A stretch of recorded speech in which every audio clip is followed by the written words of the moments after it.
আজকে আমি আপনাদের দেখাবো পনিরের একটা নতুন রেসিপি। এই দেখুন, পনিরগুলোকে আমি এইভাবে চৌকো চৌকো করে বড় বড় করে কেটে নিয়েছি।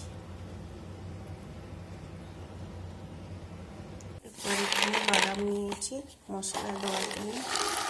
এই বাদাম আর অল্প সামান্য একটু আদা নিয়েছি, আর নিয়েছি দুটো কাঁচা লঙ্কা। এরপর এই আদা, কাঁচা লঙ্কা আর এই বাদামগুলো পেস্ট করে নেব। এরপর আমি কড়াইয়ের মধ্যে তেল গরম করতে দিয়েছি, দিয়ে এই পনিরগুলো একটু হালকা করে ভেজে নেব। কেটে রাখা পনিরগুলো এক এক করে তেলের মধ্যে দিয়ে দেবো। যেহেতু এটা কাটছে, তাই আমি অল্প সামান্য একটু হলুদ দিয়ে দেবো, যাতে তেলটা না থাকে।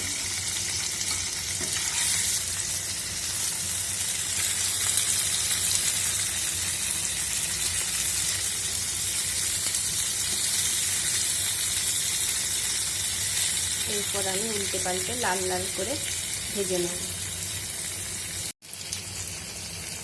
এই দেখুন, পনিরগুলোকে উল্টে পাল্টে লাল লাল করে ভেজে নিচ্ছি।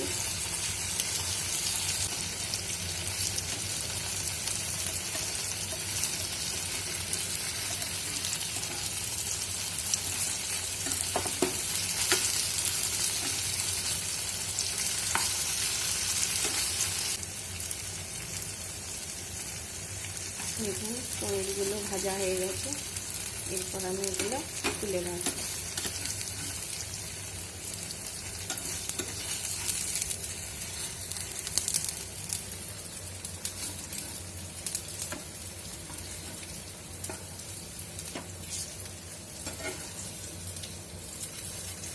তেলের মধ্যেই আমি দিয়ে দেবো সামান্য সরু সরু করে কেটে রাখা ক্যাপসিকাম,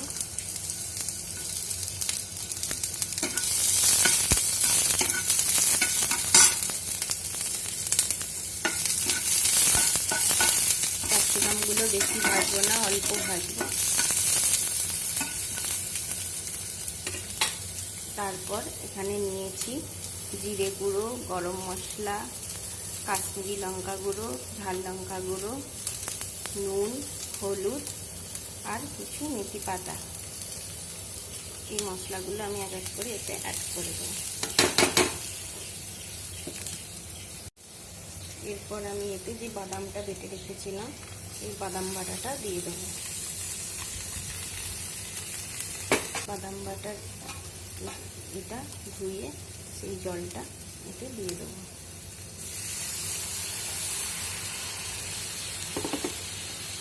এবার আমি মশলাটা ভালো করে কষিয়ে নেব, যাতে এই মশলার গন্ধটা চলে যায়। একদম একটা পুষ্টিকর খাবার, পনিরটাও হচ্ছে পুষ্টিকর। আর যেহেতু চীনাবাদাম নিয়েছি, চীনাবাদামটাও পুষ্টিকর। এই দেখুন, মশলাটা আমার ভালোভাবে কষানো হয়ে গেছে।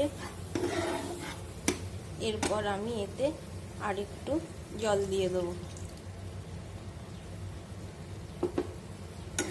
দিয়ে জলটা ভালো করে মশলার সাথে মিশিয়ে নেব। খুব সহজ রান্না এবং খুব তাড়াতাড়ি হয়। যতক্ষণ মশলাটা কষতে টাইম লাগে ততক্ষণ টাইম, না হলে চটজলদি রান্না হয়ে যায়। যারা বাড়িতে সব দিন নিরামিষ খান, তারা এরকম একটা রান্না করে খাবেন, দেখবেন অনেক পুষ্টিকর খাবার, তাদের শরীরের পক্ষেও অনেক পুষ্টি পাবেন। এই দেখুন, অল্প চিনি দিয়ে দিলাম।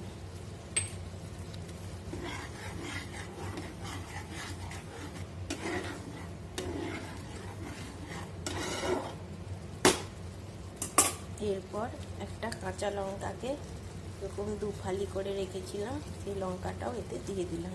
হয়ে গেছে। এরপর আমি একে একে এগুলো দিয়ে দেবো।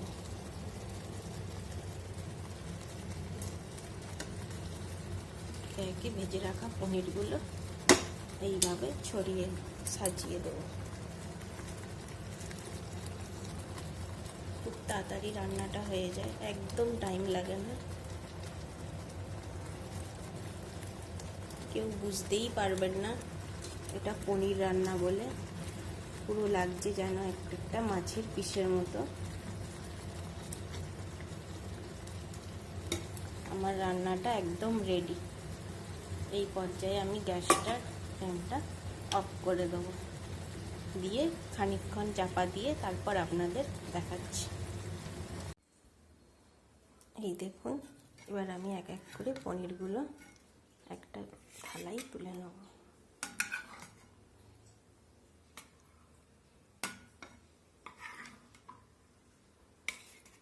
দেখুন কত সুন্দর লাগছে।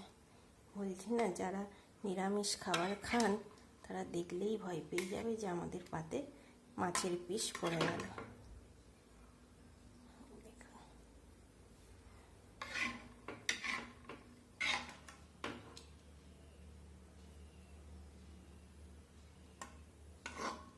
এই রেসিপিটা যদি আপনাদের ভালো লেগে থাকে তাহলে অবশ্যই এটা ট্রাই করুন এবং লাইক, শেয়ার, কমেন্ট করে দিন। এরকম একটা চটজলদি রেসিপি আপনারা ঘরেও বানিয়ে ফেলুন আর সবাইকে খাইয়ে খুশি করে দিন। দেখুন কত সুন্দর দেখতে হয়েছে, হেলদি একটা রেসিপি। এরকম চীনাবাদাম দিয়ে করে দেখবেন, পনিরটা খেতে কত সুস্বাদু লাগে। এবং রান্নাটা দেখার জন্য আপনাদের অনেক ধন্যবাদ, এবং আমার এই চ্যানেলটা সাবস্ক্রাইব করে দিন এবং শেয়ার করে দিন, লাইক করে দিন। এরকম রান্না করে একবারটি খেয়ে দেখুন।